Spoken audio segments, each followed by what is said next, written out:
welcome to Basketball Talk Pro. I got a question I want to ask you today. If you recall, maybe about 2 weeks ago, maybe not even that long, I had a topic of team chemistry, and in it I told a story of a player that I had coached that had we found out he really was not contributing to the team, even though he was our leading scorer and our leading rebounder. But I also mentioned in that, and I didn't mention any names, of course, either one, but I also mentioned there was a player, though, in that same 3-on-3 captain's league that we had, that was always on a winning team, was always on the number one team. He did not get drafted by the player that should have drafted him, but that player had a very good career. And I'm going to see if anybody could guess who he was. Now, I have some restrictions. There are certain people that watch this that I have told who that was. Not in the context of this particular story I told, but they are disqualified. And there is two of my assistants that watch this show. They are also disqualified because they would know. One of them was actually there at the time that it happened and helped me, not helped me, did almost all my work finding out these incidents. And the winner, the first person who can email me in with the correct name, though I'll never relate to on this show who that player was, will get a t-shirt. We're getting some Basketball Talk Pro t-shirts. We're giving them away with the video library, but we will give the winner one of those t-shirts to him with Basketball Talk Pro on it. Now I'm going to give you one clue. Each time, if no one has gotten it by then, I'm going to give you another clue until you just about can't miss it. But the first clue is this. He played 4 years for me. He didn't leave early. He stayed with me for 4 years and played 4 years for me. So let's see if anyone, I'm sure there's going to be somebody that does this quick, just because they might know my history, but that doesn't mean they know the player. So now the other thing I wanted to mention quickly, we've gone through on Sunday, Monday, and ran into Tuesday. We went through the process of getting 165 videos that we've gone through. Not only that, though, I added one thing to it just the other night, and that is I have prepared a coach's training program. 82 of the videos taken in a certain order that can be used to train yourself, or to train your assistants, or if it's an athletic director, to train his coaching staff. And so I want you to know that now, after this video goes on tomorrow, it'll go into the archives. Now the archives only will have two videos on it. All the other videos have been taken off of off of YouTube, which means have to be taken off of our archives. We will work up to 5 and always keep the 5 latest ones on there. Well, today we're going to talk about something I have not talked about, though I've alluded to it, and even showed it just very kind of not quickly, but briefly. And that is splitting the post. Now, a lot of coaches in this day and age don't split the post. But I had to sit on that bench for 2 or 3 years and watch the two guards from Utah Jazz run that split with Malone. And I thought to myself, that's too good to let go. So we have a rule, and we've always had that rule, even before I saw those guards splitting off of Malone, back in college, that anytime you feed the post, you split. But we've refined that, because when I watched those two use that split, they could just get any kind of shot that they wanted to. A lot of layups. Stockton would get a layup every game, and maybe two or three. So I prefer that maneuver. For one thing, it gets motion. A lot of coaches don't care that much if their team has motion. But standing around, to me, is very easy to defend unless you leave them. I know they do that to rotate, but we don't. And so, it really comes down to some people aren't doing anything, just waiting to take a shot. I prefer more of a team play, and this fits well into our team play. So even though we've actually showed a little bit of this on the film, part 2, I'm going to show a lot of it in the film, and how to run a drill that you can have your players learn that. But today, just for this particular video, I'm going to show you on the whiteboard the cuts that are possible in the film work. We can get more in depth with them. So now let's go to the whiteboard.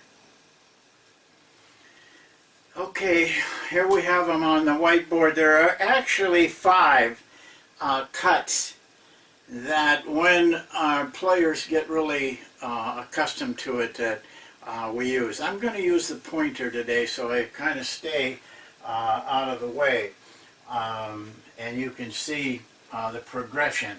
I'm going to start with this one because this is what most people do.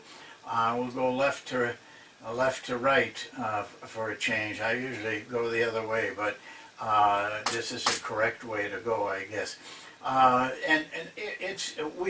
We always start this with a guard or somebody like a guard out here, a wingman who breaks up, and we just put a postman in here. Now we'll show you the drill in the film. But let me make a point here that I think is very important. We make this cut just like we had defense on it. We make this pass just like there was defense on both players. And we insist on that.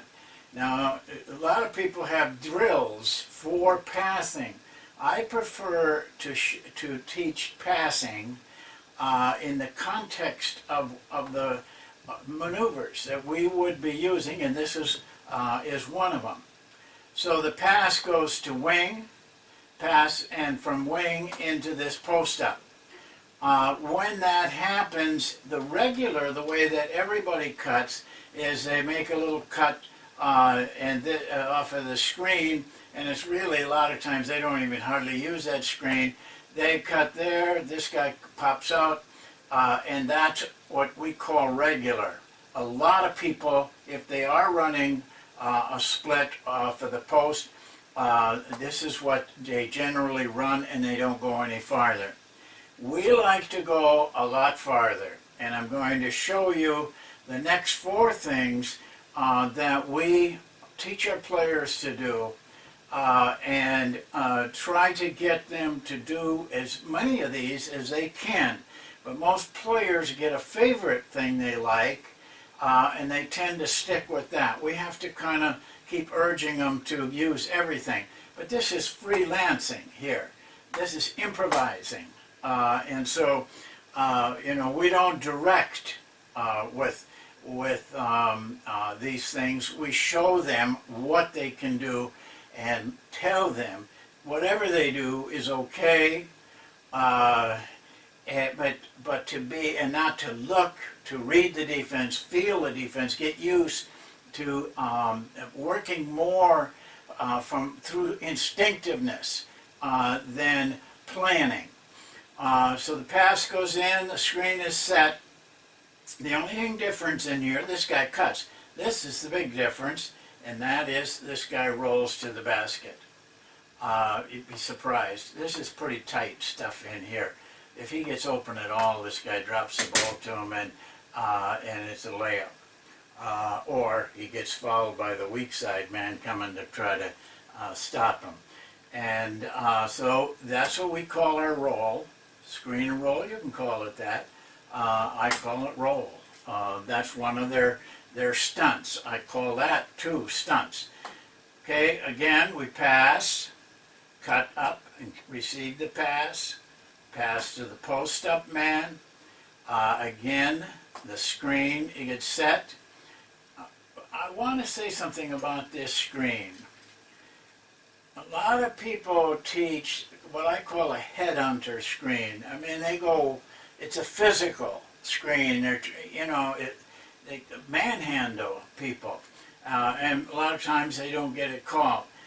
Our screens are more fluid. We feel that if we can just delay this guy's defensive man with the screen, that's good enough. He goes behind, he trails, all those things, we feel we have the advantage then. So now the screen is set. This guy that's going to come off the screen makes it look like he's coming off the screen, then makes a back cut to the basket. And this guy pops. We want this guy to pop so that we get motion from both positions. Now this looks very simple. Both of these do. But they're very effective. You'd be surprised if you do this right. Some players get very, very good at it. And then, they get some easy baskets. And they give their teammates some easy baskets by doing things that way. Now, in this diagram down here, same thing, pass, break up, and pass. And this time, though, the screener slips the screen. You hear me talk about it in almost everything we do. We slip the screen. I really like that because so many defenses are set on jumping out. Well, they jump out and you're slipping the screen. You're going to get either you're going to get an awful good shot or you're going to get fouled to try to stop it. Now we want, if that guy slips, we want him popping back here, not over in here someplace. We want him, his man is likely to help a little bit, and we want him popping out. There's the shots that we get. And the last one is one that you might think they're running a split, because a lot of teams do this. Pass, guy breaking up, another good pass into the post. We work hard on that pass into the post. We don't let them get sloppy with it. We insist on crisp passes, faking to get that crisp pass. Now, this guy, after the pass, he just cuts on the baseline side. Well, that's good. A lot of times, after they've been running all this, they just literally forget that this guy can go baseline. If he sees that, and he should see it, then he pops back to get a lot of room. Now, one thing, I don't want to leave this until we've talked about it, is the postman. We allow our postman in this drill, he's got to make good passes to these people. And we work with him on having that kind of vision that he can see this guy and this guy. But the other thing we want is this guy to take shots. And so because in a game we want him able to score. If he isn't going to score, then his man's going to give a lot of help. He's going to be a threat to score. So in this drill, we if he took shot every time, take shots every time, we put a stop to it. But we tell him that he should be able to get a quick shot while this is going on. When the defense is guarding all these things, people are moving all over, and he should be able to get a good shot. But we don't want him sitting in there backing the guy down and all of that. All you really have to do, turn around and shoot the ball in the basket. When I worked with Goskis, we worked on that shot over and over again. I mean, nobody could stop that shot, but you got to get good at that shot. So those are the 5 things that can happen when you split the post. That's my terminology. And the roll, back cut, slip, baseline is my terminology also.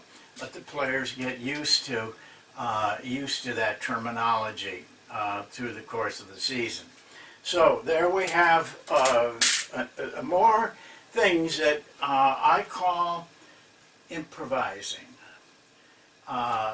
We allow players a lot of options in here, just like we do in almost all of the things that we do, whether it's just a plain cut without a screen. But we like to give the players that freedom. It takes players, though, a long time to really get comfortable with this, where they don't have to think. My guess is that most players will get comfortable with 1 or 2 things. Like I think you'll see this in the film. There's one player in there that uses this slip really good, and he's very comfortable with it, and that's okay with me. But I keep telling him, use all of the offense we're giving you. It's all right at first to maybe get good at 1 or 2 or use 1 or 2, but learn how to use them all. So in any situation, you've got tools that can help you get a score regardless of what the defense does. Well, we'll take part 2 next time in a couple of days, and don't forget, try to find out who that player was. He was a player that always was on that winning team, and no one hardly noticed him. So we'll see you next time. Thanks for watching to Basketball Talk Pro, and have a good rest of the week. Thank you.